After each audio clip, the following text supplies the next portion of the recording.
দিনটা জুনের 13 তারিখ, আমার বর্মশাই পিকুর জন্মদিন। ব্লগটা একটু দেরিতেই যাচ্ছে, সে যাকগে, সে নানা রকম কারণে আমি ব্লগটা এডিটিং করতে পারিনি। আর এই যে দেখছো ফুড কেকটা, এটা আমি তৈরি করেছি, পিকুর এটা খুব পছন্দের।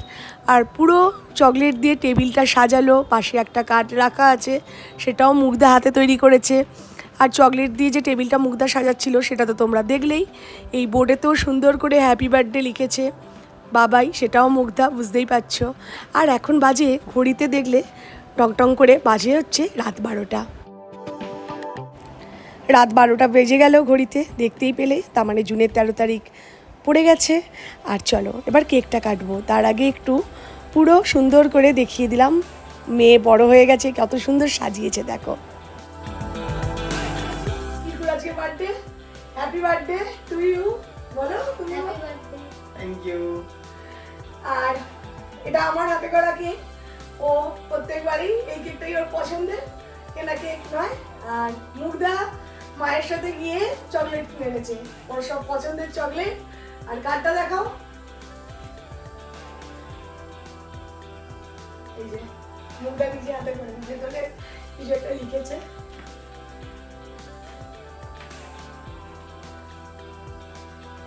কি লিখেছে? Happy birthday, bye-bye. Have a good time. Enjoy. May God bless you. 13th June. Thank you for always helping me. Have fun. Thank you for helping me to do many things. Thank you. চলো এবার কেকটা কাটি, মানে ও কাটুক, ওর সঙ্গে আমরাও কাটি। এই ধর ধর, বল বল happy birthday. Happy birthday. Happy birthday গান গা। Happy birthday to you, happy birthday to. কি বলো ঠিক করে? আগার মাকে। তুমি খাও আগে। না না না, আগে তুমি। আরে তুমি খাও আগে। Thank you.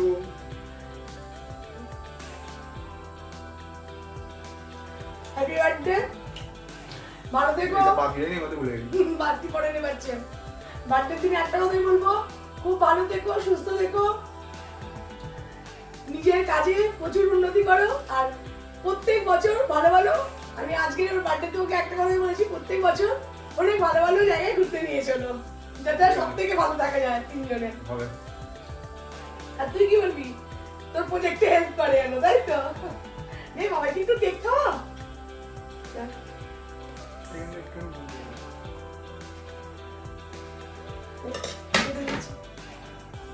Thank you. চলো আজকের মতো গুড নাইট, আবার কাল সকাল থেকে বার্থডে ব্লগ আসবে।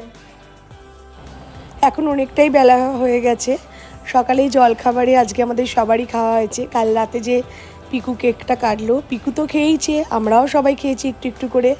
আর এখন এই যে জন্মদিনে যেটা আসল পায়েস, সেটা মা তৈরি করছে, দেখতেই পেলে।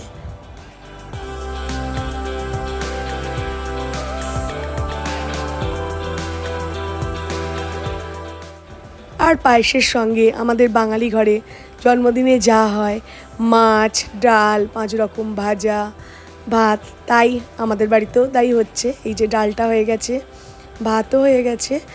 আর শাকটা মা সব রকম সবজি আর শাকটা সেদ্ধ করে রেখেছিল, পরে পেঁয়াজ ফোড়ন দিয়ে ভালো করে মানে করবে, সেটা মা বলেছে আমাকে, আমি তোমাদেরকেও তাই বলে দিলাম। আর মাকে একটু তাকাতে বললাম, মা একটুখানি হেসে নিল। আর সমস্ত রান্না কমপ্লিট হয়ে যাওয়ার পর এখন দুপুরের খাওয়ার সময়।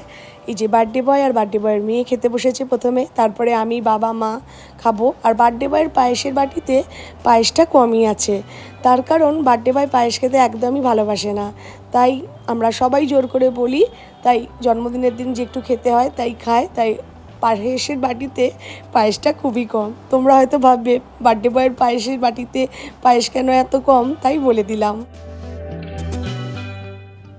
আজ পিকুর জন্মদিন, সকালে তো বাঙালির নিয়মের খাবার খেলো, কিন্তু রাতে তো ওর পছন্দের খাবারই করতে হবে, তাই আমি রান্নাঘরে চলে এসেছি রাতের খাবার করতে। রাতে হবে মটন, আর হবে এই বিরিয়ানির চালের সাদা ভাত। মুগ্ধার জন্মদিন হলে হতো পোলাও, কিন্তু আজ যেহেতু পিকুর জন্মদিন, ও আবার পোলাও অতটা ভালোবাসে না, তাই হবে এই বিরিয়ানির চালের সাদা ভাত। আর একদম পিকুর পছন্দ মতো করে আমি আজকে মটনটা করব। আর তোমাদের সঙ্গেও পুরো রেসিপিটা আজকে আমি শেয়ার করব। এই দেখো, আমি গোটা পেঁয়াজ, টমেটো, আদা, রসুন ছাড়িয়ে নিয়েছি আর লঙ্কা নিয়েছি। এই সমস্ত কিছুর সঙ্গে একটু গোটা ধনে, জিরে 1 চামচ মতো দিয়ে ভালো করে একটা পেস্ট করে নেবো। এই যে দেখতে পাচ্ছ, ভালো করে দেখিয়ে দিলাম। তারপর দেখো, প্রেশার কুকারে আমি দিয়ে দিয়েছি বেশ খানিকটা পরিমাণ মতো সর্ষের তেল। সর্ষের তেলটা ভালো করে গরম হয়ে গেলে তার সঙ্গে দিয়ে দেবো তার উপরে তেজপাতা, ছোটো এলাচ, দারচিনি, লবঙ্গ। ফোড়নটা একটু চড়বড় করে হয়ে উঠলে আমি ওই যে মশলাটা পেস্ট করলাম সেটা দেবো। আর এবারই আমি কি করব দেখো, এই যে দেখতে পেলে চপাত করে আমি দিলাম আর পুরো তেলটা ছিটকালো। এই তেলটা আমার হাতেও ছিটকেছিল, আর আমি অ্যাপ্রন পরেছিলাম বলে তাই, নাহলে আমার পেটেতেও ছিটকেছিল। শুধু নাইটি পরে থাকলে, অ্যাপ্রন না পরলে আমার ভালো রকম ফোসকা পড়তো, হাতে একটু ফোসকা পড়েই ছিল। ভালো করে মশলাটা কষিয়ে নিলাম। তারপর দেখো, মশলাটা ভালো রকম কষানো হয়ে গেছে। এই যে দেখো, সাইড থেকে তেল ছেড়ে দিয়েছে। এবার আমি মটনগুলো দিয়ে দেবো। এই যে দেখতে পাচ্ছ, মটনগুলো দিয়ে দিলাম। এবারে মটনের সঙ্গে মশলাটা ভালো করে কষাবো। আজকে পুরো রেসিপিটাই তোমাদের সঙ্গে শেয়ার করব। আর এক হাতে ক্যামেরা ধরে করছিলাম আর পাখা চলছিল, সেই জন্য নয়, আমি ভয়েস ওভার দিচ্ছি। আর তেলটা ওই কারণেই ছেটকালো। আর এবার দেখো, লঙ্কা গুঁড়ো, হলুদ গুঁড়ো আর নুন পরিমাণ মতো দিয়ে দিলাম। আর কোনো মশলা কিন্তু দেবো না। এবার শেষে কিছু আবার পরে দেবো, সেগুলো তো দেখাবোই তোমাদেরকে, পুরোটাই বলবো। আর আজকে বেশ গরম ছিল, একটা পাখা চলছিল, একটু বাদে আমি দেখিয়ে দেবো, সেই জন্য পুরোটাই আমি ভয়েস ওভার দিচ্ছি। আর এবার মশলার সাথে মটনটা ভালো করে কষাবো। গ্যাসের ফ্লেম কিন্তু আসতেই আছে, কেন জোর দিলে মশলাটা পুড়ে যাবে। আর এবার দিচ্ছি যেটা, এবার দেখো ভালো করে তেল বেরিয়ে গেছে। আর এবার দেবো আমি জলের বদলে আমি লিকার চা, চিনি ছাড়া। এই লিকার চা দিলে না খুব সুন্দর একটা কালার আসে। তোমরা চানা মশলা করলেও এরকম লিকার চা দিয়ে করবে, চানা মশলার কালারটাও খুব সুন্দর হবে। আমি চানা মশলাতেও এরকম লিকার চা দিই। এবার লিকার চা দিয়ে ভালো করে মটনটা নেড়ে দিয়ে তারপরে প্রেশারে ঢাকনাটা দিয়ে দেবো। তোমরা যারা যেরকম নরম খাও, আমরা একটু ভালোই নরম খাই। পিকু, মুগ্ধা একটু নরম নরম পছন্দ করে, বাবারও একটু দাঁতের সমস্যা আছে, তাই প্রায় আমি 7-8টা সিটি দেবো। আর ওই যে বলছিলাম পাখা চলছিল, পাখাটাও একবার তোমাদের দেখিয়ে দিলাম, তাই আমি ভয়েস ওভার দিচ্ছি। আর ওদিকে দেখো, ভাতও বসে গেছে। আর এই বিরিয়ানির চালের ভাত, তাই একটু এই যে ওপরে দেখছো এই যে ভাসছে, তেল আর নুন দিয়ে দিয়েছি। তেল আর নুন না দিয়ে সাদা ভাত করলে না বিরিয়ানির চালের কোনো টেস্ট হয় না, একদম বিস্বাদ। তাই একটুখানি নুন আর তেল দিয়ে দিয়েছি। আর ওদিকে দেখো, প্রেশারের সিটিও পড়বে। গ্যাসের ফ্লেমটা একটু কমানোই আছে, নাহলে তো মশলাটা হয়ে যাবে, ধরে যাবে। তাই গ্যাসের ফ্লেম কমিয়েই আমি সিটিগুলো দেবো। এই যে সিটি পড়বে, প্রায় 7-8টার মতো সিটি পড়বে। দেখতেই পাচ্ছ গ্যাসের ফ্লেমটা কমানো আছে, সেটাও আমি দেখিয়ে দিলাম। আর এবার দেখো, আমি হয়ে গেছে, ওদিকে ভাতও হয়ে গেছে আর মটনের প্রেশারের ঢাকাটাও খুলে দিয়েছি। তবে মটনটা কিন্তু এখনও পুরোটা হয়নি, এখনও মটনের কিছু কাজ বাকি আছে, কেরামতি করব, সেটাও দেখাবো। এই যে দিলাম গোটা লঙ্কা, তারপর দেবো একটুখানি গাওয়া ঘি। এই যে গাওয়া ঘি দিলাম। মটনে একটু ঘি না দিলে না সেই মটনের স্বাদ হয় না। আর সামান্য চিনি, আমি যে কোনো নোনতা রান্নাতে একটু চিনি দিই, আর মিষ্টি জিনিসও একটুখানি নুন দিই। এতে আমার মনে হয় রান্নার টেস্টটা, ব্যালেন্সটা ঠিক হয়। তোমরা আমার সঙ্গে কেউ যদি একমত হও বলো। এবারে ভালো করে সমস্ত কিছু মিশিয়ে নিয়ে প্রেশারের সিটিটা খুলে প্রেশারের ঢাকাটা দিয়ে বেশ কিছুক্ষণ হতে দেবো।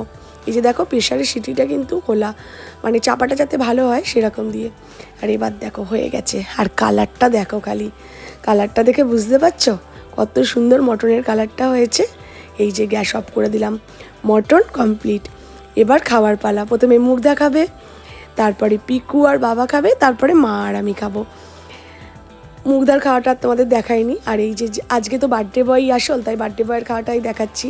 বার্থডে বয়ের সঙ্গে এবারে বার্থডে বয়ের বাবা বসেছে। মুগ্ধা ছোটো বলে রাতের খাবারটা ওকে আগেই খাইয়ে দিয়েছি। আর পিকু বলেছে আমি নাকি এতদিন যত মটন করেছি, ওর মুখের হাসিটা দেখেই বুঝতে পারছো, ওর এই বার্থডের মটনটা নাকি সবথেকে সেরা ছিল। সত্যি মটনটা খুব সুন্দর হয়েছিল। আমাদের রাতের সবার খাওয়া হয়ে গেছে, আর এবার যেটা খাচ্ছি এটা হচ্ছে স্প্রাইটের সাথে জলজিরা মিশিয়েছে। এটা পিকু তৈরি করেছে, নিচে বাবা মাকে দিয়ে আমাদের তিনজনের জন্য ও ওপরে নিয়ে চলে এসেছে, সেটাও একটু তোমাদের সঙ্গে শেয়ার করে নিলাম।